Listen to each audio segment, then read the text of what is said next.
Welcome to ZKast, everyone. I'm ZS Caraval from ZK Research, and I'm here live at Cisco Partner Summit 2023 in Miami. I'm joined today by Shawn Rodriguez from Worldwide Technology, and you are the Area VP for WWT's SLED, which is State and Local Government Education and... State and local government and education. And education, that's there right. you go, Yeah, you got so, it. Yep. Yeah, and so, like I said, we are at Cisco Partner Summit, and I understand Worldwide Technology won a bunch of awards. I think 19 in total. Yeah. The ones that would fall under you were public sector, and I just want to make sure I get it right, SLED East.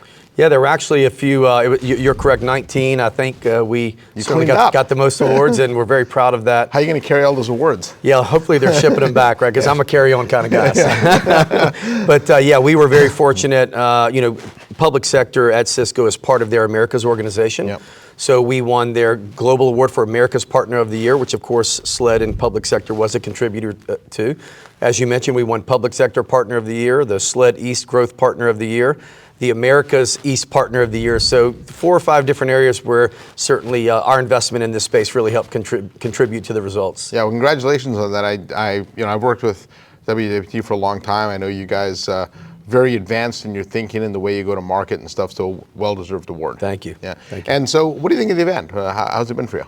I think there's a couple things. Number one, I'm glad it's not in Vegas. No offense to my friends in Vegas, but having it here at the convention center, I think it's really allowed everybody to stay a little more connected and I think a lot more accomplished with the agenda we had. The themes were pretty consistent. We're very fortunate. We've been a partner of Cisco for over 25 years. We've ascended to be their largest partner globally in that journey. And so to come here and understand how to plug in and connect to this type of content and this type of agenda. But Cisco is also, they're best in class as far as running a channel organization. And the theme of the week about certainly continuing to grow together, that is certainly something that shows through in how they approach the partners and driving the results that we see with them daily and weekly, delivering outcomes for our customers. Yeah, that theme of greater together that Jeff Sharrett's led with, I think is something that Cisco's believed for a long time. I always find it interesting too when there's speculation in the industry. I know people like Scuttlebutt that Cisco's trying to cut its channel partners' legs out from under it. And whenever I bring that up with Cisco management, they just laugh. Yeah. Right. So it's the companies like yourself have been such a multiplier for that company and allowing them to scale in ways they could never do it themselves. We've had, Worldwide's well over 30 years old. Yeah. We've only had our SLED business this is our 4th full year. So this was kind of a fairly young ground up build. I've been here the entire time during that build, and we've ascended from not even on the radar to the 5th largest partner for Cisco in that SLED space in that very short amount of time. So I just think that speaks volumes to, when you have value to bring to the table as partners, to collaborate and drive outcome for customers, you absolutely can thrive and succeed within their channel ecosystem. So tell me, how does Cisco then fit into WWT's overall SLED strategy? Yeah, it's interesting when you think about the challenges that customers are trying to solve for today. It used to be, hey, we're going to look at our network, or we're going to look at security, or we need to tackle something with our data center. But when you look at the pace of innovation we're seeing now, in particular with things like AI, automation, you really have to come and say, look, the network is everything. It's the highway for what transports that innovation. Security attaches to it's not a thing, it's everything that we touch, right? And then you think about AI and everywhere. Yeah, and AI and how that level of automation is going to find its way into every facet of how a government or an educational institution operates and finds innovation and efficiencies. So if you're not working with a partner who is certainly tuned into that and makes the right investments from R&D and how they integrate and attack the markets, you can't possibly solve those big grand problems and challenges for customers to allow them to unlock innovation and really serve their constituents in different and more valuable ways. Yeah, I know also a big topic of conversation here was their enterprise agreements, right? I think they're trying to move more and more customers to that. So talk about what those are and why they're important. Sure. Yeah, we live in a software consumption SaaS-based world now, right? And that has finally really made its way into the government and education space. It's very difficult with the way that our customers budget, for them to kind of have that consumption by the drink type of program. But so what we do is we work collaboratively with Cisco to try to put together and size up for a customer, hey, based on your need, let's really put our heads together and figure out what that consumption may look like and put together an enterprise agreement package for you that allows you to budget appropriately and put you in a position to remove those mental barriers that you may have towards innovation. That's half the equation.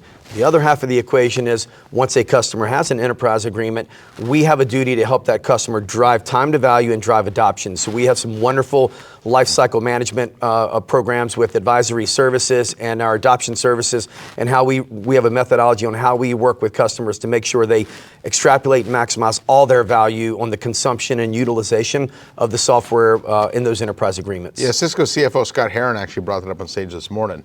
Right, he talked about the big backlog of revenue that they have, and for them the most important thing is adoption services. And I've said this for a long time, people don't renew things they don't use. That's right. Yeah. Absolutely. Great commentary by Scott. They're north of $15 billion as a software company now, which makes them certainly one of the 5 or 10 largest in the world in our space. Yeah, speaking of software, I think one of the surprises at the event was Gary Steele, the CEO of Splunk, appeared on stage.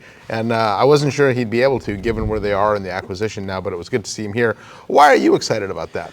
I think I have a personal reason and a professional reason. Obviously, I had the good fortune of working for Splunk for a number of years, being a part of building their SLED team, which is large and thriving today. So I have a little bit of a soft spot for that, and certainly understand the value of that platform.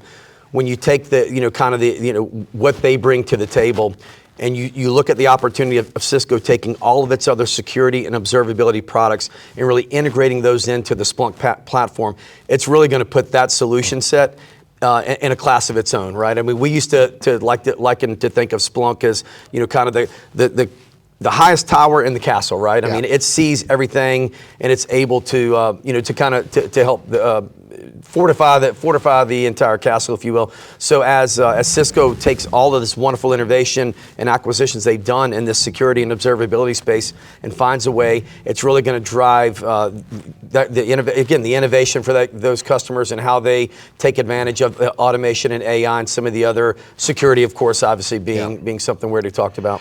Yeah, people, when Cisco bought Splunk, people asked me, did they overpay? And I think if the end game for Cisco was just to buy Splunk and leave them alone, I think they overpaid.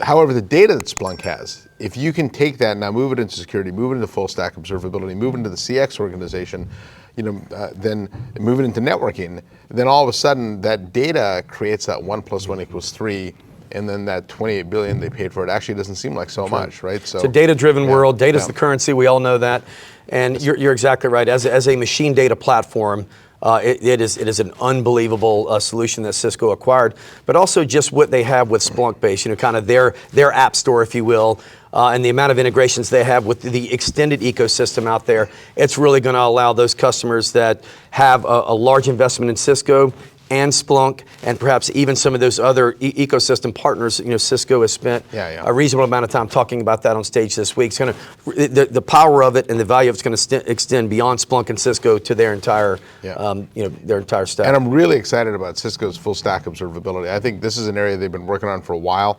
There's lots of observability vendors. And somebody asked me yesterday, does anybody else have a set of data that's networked through application? And so when you talk full stack, I mean, the term's overused, but not many vendors have full stack. And I think Cisco actually might have, with AppD, Thousand Eyes, and Splunk, the most complete set of data. Yeah, not only full stack, but premise agnostic. Yes. Whether most of our customers are living in a hybrid world, right? So they're going to have some of their infrastructure and applications on their own premises, and obviously a large percentage of those will move to the cloud. And it's not really an either-or scenario. So not only do you have to have the stack, you have to certainly be in that hybrid cloud, hybrid world.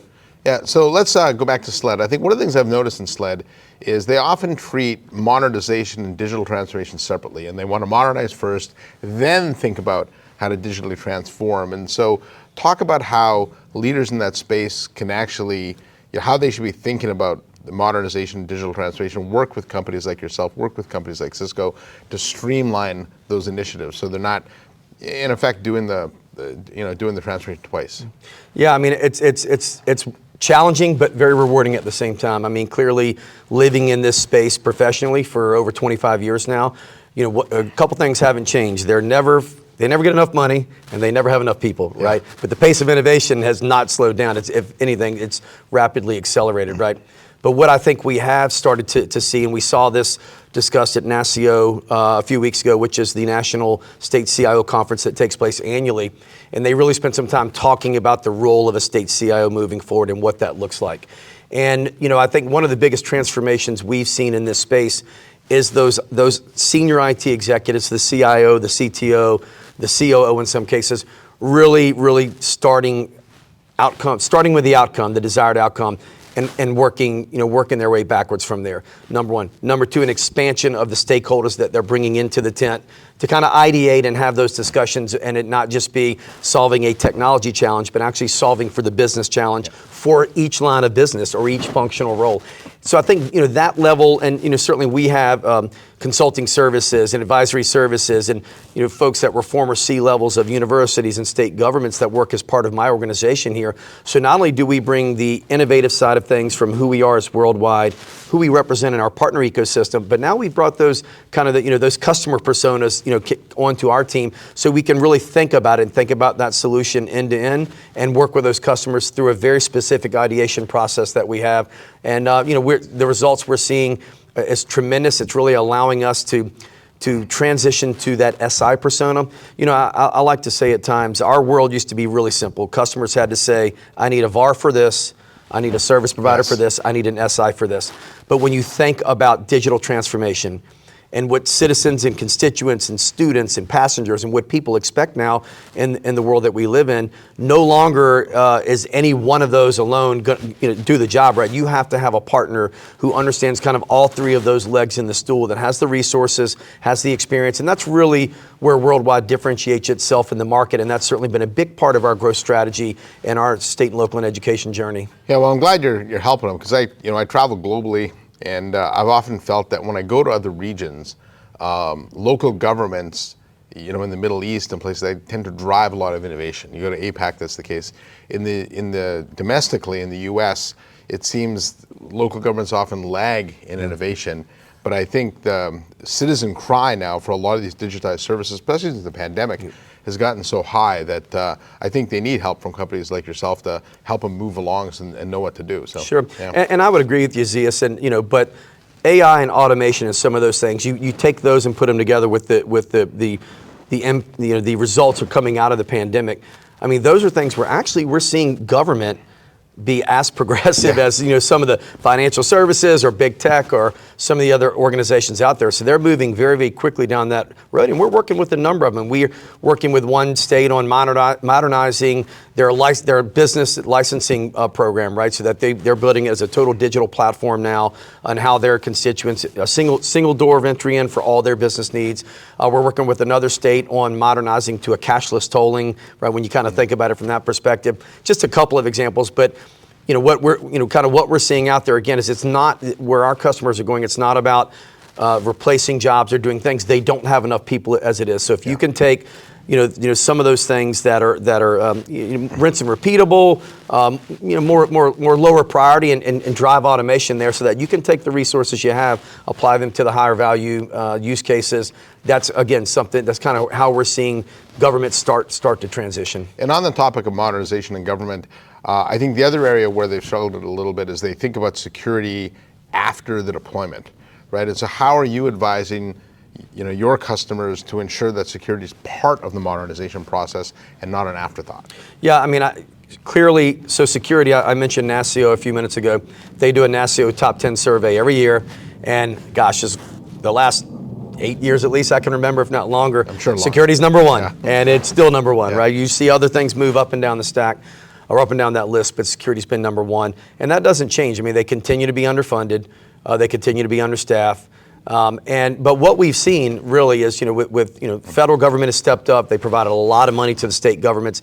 In many cases, the states have matched that, and they put these programs together to bring local governments into the tent and really start to approach cybersecurity and what's being called a whole of state approach, right? Looking at it end to end, looking at it for all their governmental constituents, bringing that level of knowledge and resources and expertise to that local government community. And we're seeing some very successful deployments on that. We've been very fortunate to work with a couple of different states on their being a principal provider in their whole of state approach. But the sustainability of funding is still the elephant in the room, right? And so, until some of these non-technologists, the legislators and folks of that, until they have an impact by it, they don't really understand. But when they do, boy, they're ready to press go and lean in. And so we're seeing more and more of that lean in. Organizations out there driving standards are really helping. Regulatory requirements obviously drive a necessity to a lot of times to have certainly some basic cybersecurity standards in place. But we're seeing all those pieces start to come together as an ecosystem and not in pieces and parts, as you mentioned, has been the case up to now. All right, well, last question. As we wrap up 2023 and move into 2024, what excites you most about what's going on in SLED right now? I hate to be very cliche and say this, but certainly AI is really exciting, right? It is exciting, though. That's you're not being cliche. I think it is exciting. Yeah. I think that the partners that we're going to see bubble to the top that don't exist. You certainly have partners like Cisco, the things that they're providing from a security, from a network, from work, we think about workforce transformation with collaboration, the automation they're layering into that. They're going to be a foundational pillar piece to that. But seeing what an average citizen, an average constituent, an average student, an average employee can bring to the table to foster innovation, to make their organization or their university better, and it actually be able to go out and be thought of, created, and put into practice, right, and in a pace that we've never seen before. It's very exciting, and certainly we're making big investments in those spaces. Of course, thinking about security and cloud and the other elements that part of the ecosystem that complement that. But I think 24 is going to be the year of seeing AI really come to fruition in government and education. Most importantly, in how they're serving citizens and their constituents, which we all are at the end of the day. And it's interesting because companies like Cisco have been using AI for years. But it really wasn't until ChatGPT that it got like the end user and the government's interested in it. So however it came about, it's a good thing for everybody. Absolutely. Could not agree more, Zias. That's a great ending point. Yeah. All right, Shawn. Well, thanks for joining me. I really appreciate the time. On behalf of Shawn Rodriguez from Worldwide Technology, I'm Zias Caravalis, and thanks for watching. Don't forget to hit the subscribe button, and I'll see you next time on another ZKast.